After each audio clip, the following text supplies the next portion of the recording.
Здравствуйте, наша программа продолжается. Со 2 по 6 июня в Москве пройдет книжный фестиваль «Красная площадь». Фестивальные шатры и площадки для мероприятий разместятся на всем пространстве от исторического музея до храма Василия Блаженного и в помещениях ГУМа. В очередной раз в литературном событии примет участие татарское книжное издательство. И в студии заместитель главного редактора издательства Венера Шамсудинова.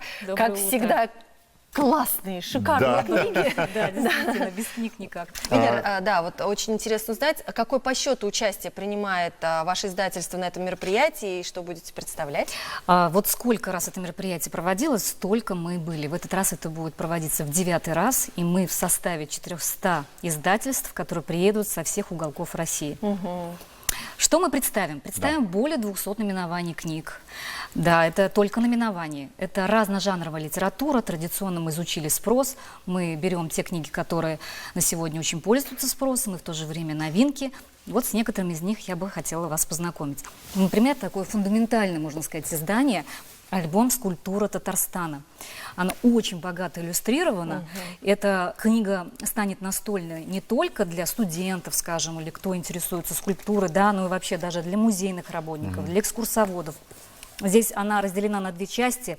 И, можно сказать, такая богатая история представлена всей нашей вот этой вот тематики скульптуры Татарстана. Да. Давай. Затем, конечно же, будут татарские народные сказки, любимые многим, потому что эта книга, это издание всегда у нас пользуется спросом. Это вот, например, такие татарские народные сказки, можно сказать, легендарные издания. Да, вот мы за эфиром разговаривали, что обложка очень похожа на вот те книги из нашего детства. Это именно такая книга и есть, которая была издана раньше, и мы сейчас ее переиздали в таком же формате, потому что все, что новое, это хорошо забытое старое на самом деле.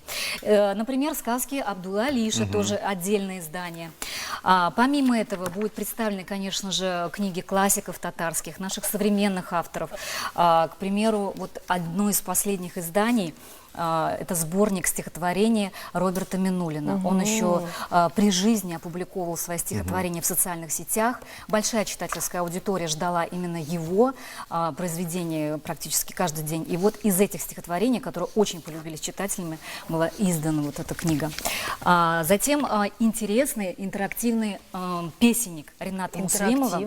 Интерактивный, да. Здесь его песни, которые многим известны, к сожалению, его уже нет сейчас с нами, но, как говорится, человек уходит, остается вот такое наследие. Мы издали песенник, в который вошли многие известные татарские песни.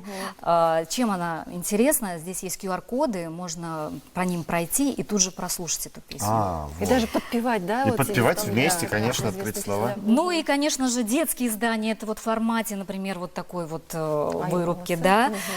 Или же, например, такое интерактивное издание, где можно с помощью вот таких заданий очень увлекательно провести время с ребенком. Но это небольшая такая часть, так скажем, поэтому... Все нереально просто. Да. Нереально, да. Это будет такая мозаика богатых изданий. Для чего вообще существует этот фестиваль? Для чего наши издательства принимают в нем участие? Какие цели преследуют? В целом, конечно же, для нас очень много положительных моментов, когда мы участвуем в этих мероприятиях. Это прежде всего, конечно же, встречи с нашими дорогими книголюбами. И затем это продвижение творчества наших поэтов и писателей. Благодаря вот участию в таких мероприятиях о наших именах татарских писателей узнают за пределами Татарстана. Надо сказать, что на это мероприятие приезжает очень много людей из России, из-за рубежа, и поэтому, конечно же, это большая популяризация для наших писателей. Конечно же, это обмен опытом с нашими коллегами, потому что мы делимся своим опытом, мы у них что-то перенимаем. Поэтому только польза для нас и для читателей. Я вот, Вань, перебью тебя. Я знаю, Венер, что вы общаетесь постоянно со своими читателями. Они ведь даже заявки оставляют. Да, действительно так. Определенные книги. Да, и я вот надеюсь, что после этого эфира мы еще даже получим несколько отзывов, даже, может быть, не один, не два, много, и обязательно учтем пожелания. Замечательно. Но не только вот фестиваль проходит, да, какие еще мероприятия проходят в рамках вот этого московской книжной выставки? Вы знаете, если попасть на эту площадку, практически каждый метр, вот квадратный, да, там что-то идет. Здесь можно попробовать себя в марафоне чтения. Здесь можно в автограф-сессии принять участие. Здесь можно увидеть много известных артистов театра и кино. Здесь проходят постановки многих известных театров. Ну и, конечно же, это общение, еще раз общение, и ни один человек не уйдет без книги. Это Слушайте, точно. Великолепное мероприятие, мне кажется. Ну, книги, они всегда были, есть и будут. Вот я уверена в этом 100%. Спасибо вам большое, Венера. Ну что ж, мы желаем вам удачи. Приходите к нам всегда, мы с удовольствием вас встретим. И, конечно же, с книгами к нам приходите. Спасибо, спасибо. Ну, а наша программа